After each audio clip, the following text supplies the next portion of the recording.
आणि आता आपण जिल्ह्यांच्या टॉप 9 बातम्या बघूयात। रायगड, पुणे, नागपूर, भंडारा, गोंदियासह गडचिरोलीला पावसाचा येलो अलर्ट। तर तळ कोकणातील काही भागात पावसाचा जोर कायम असल्याचं चित्र आहे।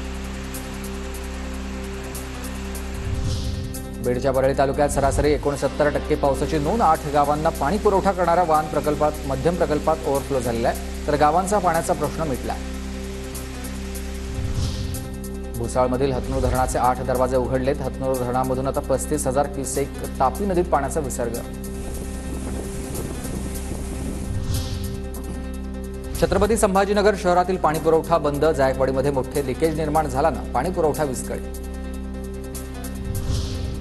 खरीप पीक कर्जाकरिता वाशिम जिल्ह्यातील अद्यापही 34,447 शेतकरी पीक कर्जाच्या प्रतीक्षेत। 1,23,879 खातेधारक पात्र शेतकऱ्यांपैकी आता 89,451 शेतकऱ्यांना पीक कर्ज वाटप करण्यात आलं आहे। लातूर जिल्ह्यातील अनेक भागात सोयाबीन पिकांवर उंटाळीचा प्रादुर्भाव, तर अनेकदा फवारणी करूनही अळी नियंत्रणात येत नसल्यानं शेतकरी हवालदिल। संत गजानन महाराजांची पालखी शेगावात परतली। 60 दिवसानंतर लाखो भाविक शेगावात दाखल।